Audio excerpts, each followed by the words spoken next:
Hi, my name is Shlomi Cohen, and today we're looking at the Pixel X800C flash.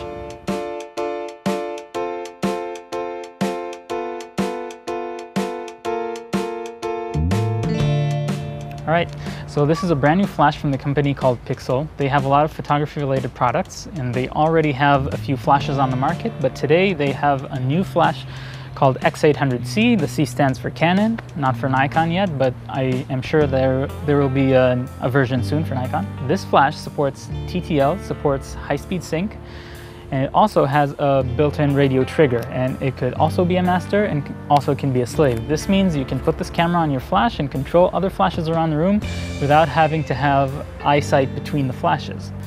It's powered by 4 AA batteries and they could be rechargeable too.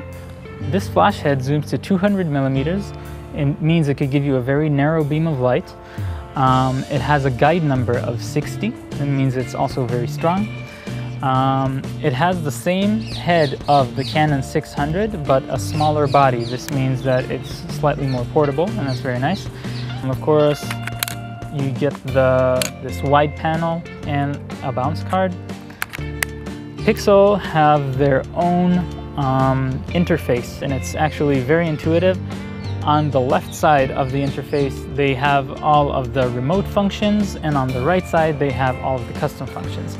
When you want to adjust the power of the flash, you just press the plus and minus button, and you can control it with the dial right here. When you want to confirm, you just press OK.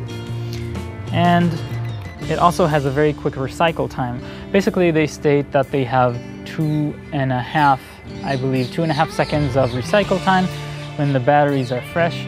That's a very good specification on this flash. Let's look at the ports. The ports, you have an external battery port for connecting more power when you're using it outside and when you need more juice.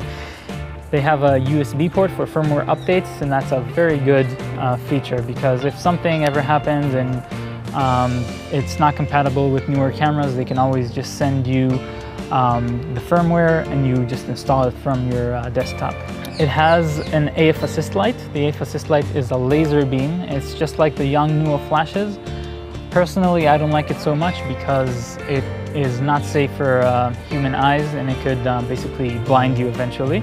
But the upside is that it's a lot more centered than the Yongnuo flashes. The Yongnuo flashes, every time I used to put it on my camera and try to focus in the darkness, it wasn't very centered. It was always like off-center the light. And in this flash, if you're trying to focus on something that is 1 meter away or 2 meters away, or anything above that, it's going to be right dead in the center, and that's a very good feature. So this flash supports both radio transmission, which is internal, and also optical transmission from Canon cameras and other Canon flashes, of course. If you want to control other flashes from this flash, you're not going to be able to control the zoom of the other flashes, the flash head zoom I mean, only the flash that is on your camera. That means that you have to set the zoom when you put the other remote flash away, and then come back to your camera, and then you can control both the power output, and also if it's on ETTL or manual or anything like that. Other cool stuff that I've written down here. It has 15 channels, which is pretty cool. You're not limited to just 4 channels, or 7 I believe, that's with the Canon. It's 15 channels to connect to other Pixel flashes. It does not support second curtain sync when you're in master mode. This is a known limitation from flashes that rely on the Canon system, sadly. The 200 millimeter zoom, which is on the flash, you can also control it from the menu of your camera, which is a very nice plus. Also, it has, to lock the flash on your camera, you have this tilt lever, this quick release lever. I don't know exactly how it's called. I think it's a plus, but when you want to put it on a light stand, sometimes it's not going to be so comfortable. In any case, you can always take this rubber piece off and then you can lock it easily on the remote tripods. It doesn't include the custom functions menu in the camera. All the custom functions are always seen right here on the right side, and they're always visible and ready to control. What you can control here is basically how much the display light is going to be turned on. You can control if it beeps, you can control if the AF assist light is going to illuminate or not, and how quickly this flash is going to go to sleep when you're not using it. It also has a battery level, so you know how long your batteries are gonna last.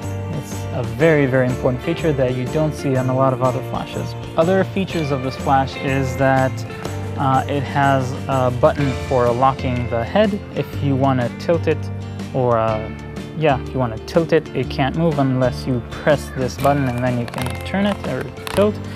And also, if you want to put the flash head down, you also have to press this button, and you can't pull it up unless you press this button. That's all.